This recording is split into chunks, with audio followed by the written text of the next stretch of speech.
Baronet Falsier. Falsier is the noble in charge of Redlock. Although human, he has just enough elf in his ancestry to make him unsuitable for advancement to higher ranks. I am not convinced that humans are better at running things than elves, or vice versa. From Dr. Unfriendly's Comprehensive Guide to Everything. The foyer of the mansion was made of heavy blocks of plain stone, but was decorated with several large and moderately expensive tapestries, mostly traditional battle scenes featuring units of charging knights. Shiv stood and examined one to pass the time, whistling a slightly off-key tune designed mainly to irritate. He was still carrying his saddlebags and, frankly, was getting tired and impatient. He'd made a long journey from Ericstown and was in the mood for rest, not diplomacy. "Sir, my lord will see you now," said a voice preceding its owner. The servant who had admitted him went through a large door, this time holding it open invitingly with a mildly sincere smile. "If you'd like, I may take your bags and cloak." "Thank you for your kindness," Shiv said as he walked through the door. "However, my weary feet yearn for rest. I shall hold on to my luggage so as to not delay them unnecessarily. Perchance there is any word as to what my lord requires of me so soon upon my arrival?" "No, sir. I was merely instructed to bring you. I'm sure my lord will answer all of your questions." "A strikingly accurate prophecy, no doubt, and thank you for it," Shiv answered with a practised nod he reserved for upper-class servants. He was led into a large dining room dominated by a huge oak table and chairs. At the head there was a blonde-haired noble of some sort, seated, with a small lunch for two in front of him. The nobleman was dressed in rich clothes, with a shirt of chainmail showing slightly from underneath. Each setting had a miniature bowl of oatmeal with raisins, and there was a plate of several tiny sandwiches and a large platter of fruit in between them. The servant pulled out a chair beside his master, beckoning Shiv to sit. Shiv bowed slightly to the seated man first, and then dropped into the chair, dumping his baggage casually in a pile on the floor. The nobleman smirked slightly and poured them both a glass of wine.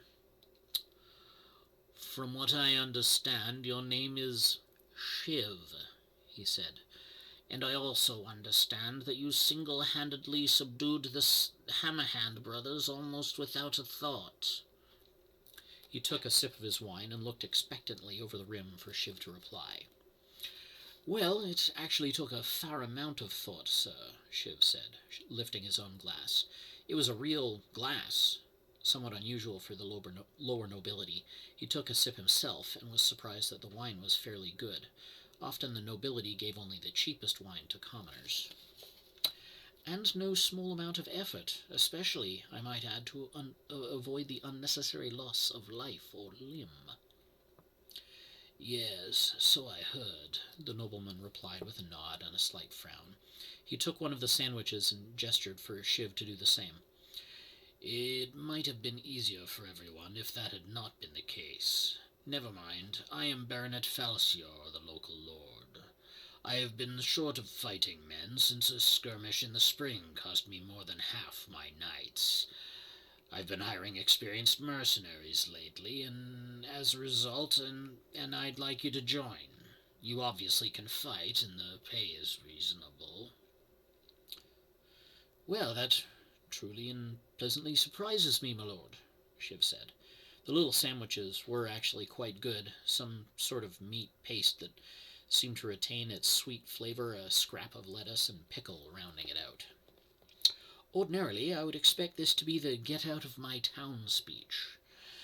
I've already promised the townsfolk a show in a week, and disappointing them in order to accept a commission of this sort would be a terrible blow to my otherwise sterling reputation." No, the baronet said, smiling around a half-mouthful of sandwich. "You can do your little show so long as you don't charge my people too much money for it.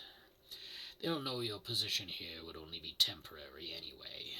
I already have several small teams of mercenaries, but there was news not 2 weeks ago of a force of several dozen knights ambushed by a company of goblins from the battle lines to the north. If a company of goblins got through the pickets, we need all the help we can get until I have more knights sent to me." "Well, my lord, it is a tempting offer, but I am hardly a soldier. I have some skill with daggers and such, but a master swordsman would, I imagine, outmatch me terribly. I'm afraid also that my wandering lifestyle affords me better wealth than one would imagine. I gathered 90 towers and 4 foundings last month alone, before expenses. Surely that is beyond the pay of even an experienced mercenary." "Yes," Falsier mused, spooning up a bit of oatmeal. "Of course, I could phrase my offer as more of an urgent request." "Ah, I understand implicitly now. I receive room and board and maybe a founding or 2 per day, or I receive an appropriate bludgeoning until I reconsider."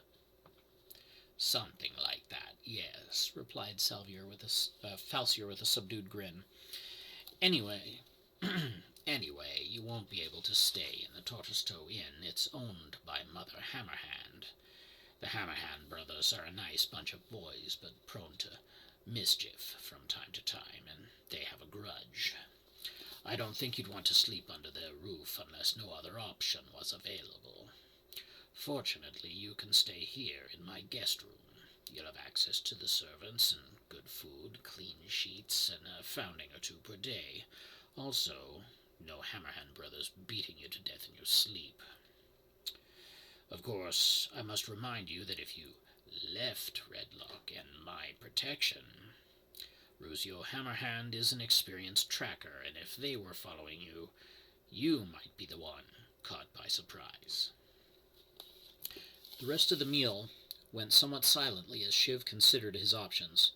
The food was good, and the money he would save on expenses was something to consider, but even taking that into account, along with a bit of extravagant spending to relieve the boredom for a month or so, he'd be making less than half his usual take.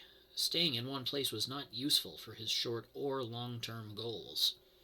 Fortunately, the guest room that the butler showed him was a nice one, a bit small, but cleaner than most inn rooms, and there was a large chest bolted to the floor with a lock to store his belongings. He emptied the trail rations, stage magic kit, tent and field anvil into it, and lastly, the heavy canvas bundle, containing 16 old, bone-handled knives, still crusted with blood dried 20 years ago. Then he locked the chest, put the key in his belt pouch, and went to sleep on the small but comfortable bed.